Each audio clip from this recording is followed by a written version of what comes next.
ആനയുടെ പരിക്ക് നിസ്സാരമാണെന്നാണ് ഫോറസ്റ്റ് ഉദ്യോഗസ്ഥർ പറഞ്ഞത്. വീഴ്ചയിലുണ്ടായ പരിക്കായിരിക്കാം. ആനയെ മയക്കുവടി വെക്കുന്നതുമായി ബന്ധപ്പെട്ട് അത് സാധ്യമായ ഒന്നല്ല. അതുകൊണ്ട് തന്നെ ആനയുടെ പരിക്കിനെ പറ്റി കൂടുതലൊന്നും തന്നെ അവർ പറഞ്ഞിട്ടില്ല. വീഴ്ചയിലുണ്ടായ ചെറിയൊരു പരിക്കായിരിക്കാം. ആ പരിക്കാണ് കയറുന്നതിനൊരു തടസ്സമായി പറഞ്ഞിട്ടുള്ളതെന്നാണ് പറയുന്നത്. നമ്മൾ ഈ കാണുന്നത് പോലെ ആന ഈ ഭാഗത്തു നിന്നും ഇറങ്ങി ഓടി നേരെ ഇങ്ങോട്ട് തിരിയുന്ന ഒരവസ്ഥയാണ് ഉണ്ടായിരുന്നത്. അത് വലതുവശത്തേക്ക് തിരിഞ്ഞ് ഓടുന്ന ഒരവസ്ഥയാണ് ഉണ്ടായിരുന്നത്. നമ്മളെല്ലാം ഭയപ്പെട്ടിരുന്നതും അത് തന്നെയാണ്.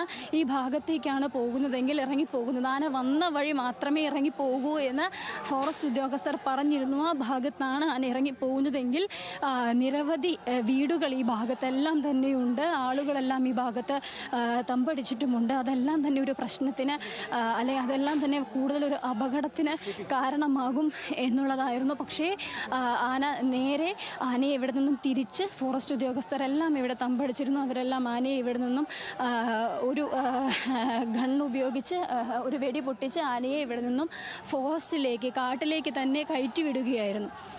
പിന്നെ ഈ നിരോധനാജ്ഞ അവിടെ പുറപ്പെടുവിച്ചിട്ടുണ്ട്. അതിൽ നാട്ടുകാർ പ്രതിഷേധവും അറിയിച്ചിട്ടുണ്ടായിരുന്നു. അതിപ്പോഴും തുടരുക തന്നെയല്ലേ?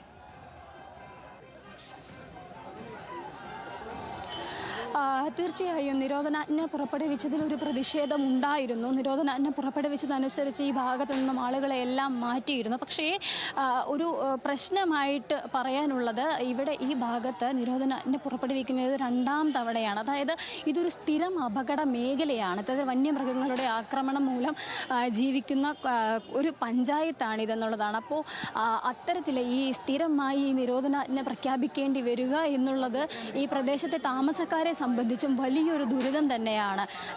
ഏത് നിമിഷവും പേടിച്ച് ജീവിക്കേണ്ട അവസ്ഥ, രാത്രിയിൽ ഉറങ്ങാൻ കഴിയാത്ത അവസ്ഥ. ഈ തൊട്ടടുത്തുള്ള കോട്ടപ്പടി പഞ്ചായത്തിൽ ടൗണിലേക്ക് ഇറങ്ങിക്കഴിഞ്ഞാൽ 7 മണിക്ക് ശേഷം റോഡിലൂടെ യാത്ര ചെയ്യാൻ കഴിയാത്ത അവസ്ഥ. ഈ ഒരു അവസ്ഥയിലൂടെ ഒക്കെ തന്നെയാണ് ഈ പ്രദേശം മുഴുവൻ കടന്നു പോകുന്നത് എന്നുള്ളതാണ്. നമുക്കിവിടെ കാണാം. ഇപ്പോൾ ഈ ഭാഗത്ത് ഈ കിണറിൻ്റെ ഈ സ്ഥല ഉടമ ഇവിടെ നിൽക്കുന്നുണ്ട് എന്നുള്ളത് നമുക്കൊരു പ്രതികരണം ചോദിച്ചു നോക്കാം. അമ്മ, ഇത് മുഴുവനായിട്ട് ഇടിച്ചു കളഞ്ഞല്ലേ? ഇനി ഇത് നാളെ അവർ ചെക്ക് തരുമെന്നാണല്ലോ പറഞ്ഞിട്ടുള്ളത്. നാളെ ഒരു ചെക്ക് തരാമെന്ന് പറഞ്ഞിട്ടുണ്ട്. അത്രയും മാത്രമാണ് ഞങ്ങൾക്ക് അറിയുള്ളൂ, വേറെ ഒന്നും അറിയില്ല. ഞങ്ങൾ രണ്ടുപേരും സുഖമില്ലാത്തവരാ. എൻ്റെ ഭർത്താവ് എല്ലാ സുഖമുള്ളതാ. തലയിൽ ഞരമ്പെല്ലാം ശോഷിച്ചു പോയി, സ്ട്രോക്ക് വന്നു, ഒരു അറ്റാക്ക് കഴിഞ്ഞു, 2 കാലിൻ്റെ രക്തോട്ടം നിന്ന് ഏത് നിമിഷം ആൾ വീഴും. ഇവിടുത്തെ ഈ കൃഷികളൊക്കെ നശിച്ചിട്ടുണ്ടല്ലോ, ഈ വാഴ, കപ്പ, അങ്ങനെ കുറച്ച് കൃഷികളൊക്കെ ഉണ്ടായിരുന്നു. അപ്പോൾ ഈ JCB വന്ന് ഈ മണ്ണിടിച്ചതോടുകൂടി ആ കൃഷികളൊക്കെ എല്ലാം പോയില്ലേ, കാണാൻ പാടില്ല, എല്ലാം പോയില്ലേ. പിന്നെ എൻ്റെ കെട്ടിയവന് 2 കാലിൻ്റെയും രക്തോട്ടം നിന്നു, ഏത് നിമിഷവും ആൾ വീഴും. ആൻജിയോഗ്രാം ചെയ്തു, ഇനി ആൻജിയോപ്ലാസ്റ്റ് ചെയ്യണം. അത് ചെയ്യണമെങ്കിൽ ഒരു കാല് ചെയ്യണമെങ്കിൽ 2.5 ലക്ഷം രൂപ വേണമെന്ന് പറഞ്ഞു. അപ്പോൾ അതിന് നിവൃത്തിയില്ലാത്തതുകൊണ്ട് ഞങ്ങളിപ്പോൾ വേണ്ടാന്നും പറഞ്ഞ് ഞങ്ങൾ ആശുപത്രിയിൽ കോലഞ്ചേരി മെഡിക്കൽ കോളേജിൽ കിടന്നു. ഇപ്പോൾ 2 ആഴ്ച ആയില്ല. ഞങ്ങൾ കാട്ടാനയെ തുരുത്തിയത് കൊണ്ട് മാത്രം നിങ്ങൾക്ക് ഇവിടെ സമാധാനമായിട്ട് ജീവിക്കാൻ ഒരിക്കലും ഞങ്ങൾക്ക് അങ്ങനെ സമാധാനം ഉണ്ടാവില്ല. ഓടിച്ചു എന്ന് ഓർത്തുകൊണ്ട് പിന്നെ ആന വരില്ലേ, പിന്നെ ആന വരും. ഈ ആന സ്ഥിരം തന്നെ ആന സ്ഥിരം ഇവിടെ വന്നുണ്ട്. ഇവിടെ എല്ലാം നശിപ്പിച്ചിട്ട് പോയതാ. ഞങ്ങൾ ആറ്റുനോറ്റ് വളർത്തി തെങ്ങും തൈ അതെല്ലാം കളഞ്ഞു. ഇപ്പൊ ഈ രാത്രി വന്നപ്പോൾ ഈ ആന ആ തെങ്ങും തൈയും കളഞ്ഞു, അപ്പുറം നിന്നതും കളഞ്ഞു. ഞങ്ങൾക്ക് ഒന്നുമില്ല, എല്ലാം നശിപ്പിച്ചു. ഇത് മേടിക്കുക പോലും ഇല്ല. ഈ ആനശല്യം കൊണ്ട് വിറ്റിട്ട് പോകാൻ പോലും നിവൃത്തിയില്ല.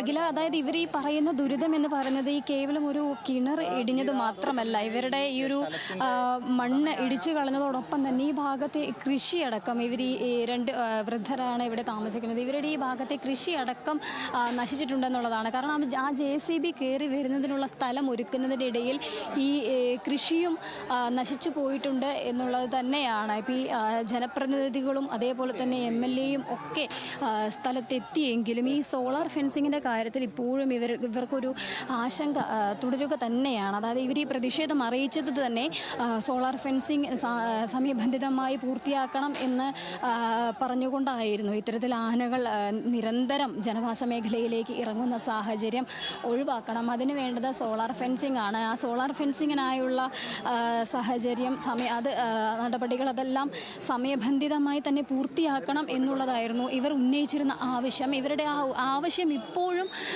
അവിടെ നിൽക്കുകയാണ്. അതായത് ഇവർ ഉന്നയിച്ച ആവശ്യം ഇപ്പോഴും പരിഗണനയിലാണ്. അപ്പോഴും ഇതിനൊരു നടപടികളുമായി മുന്നോട്ട് പോയിട്ടില്ല.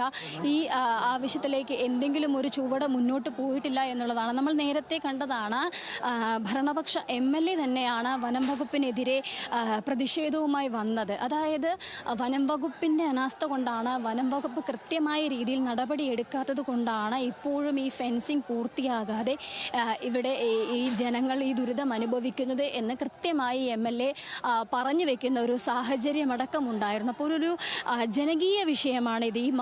ഈ മേഖലയിൽ ജനങ്ങൾക്ക് ജീവിക്കാൻ കഴിയുന്നില്ല എന്നുള്ളതൊരു ജനകീയ വിഷയമായി തന്നെ കാണേണ്ട വിഷയവുമാണ് അഖില.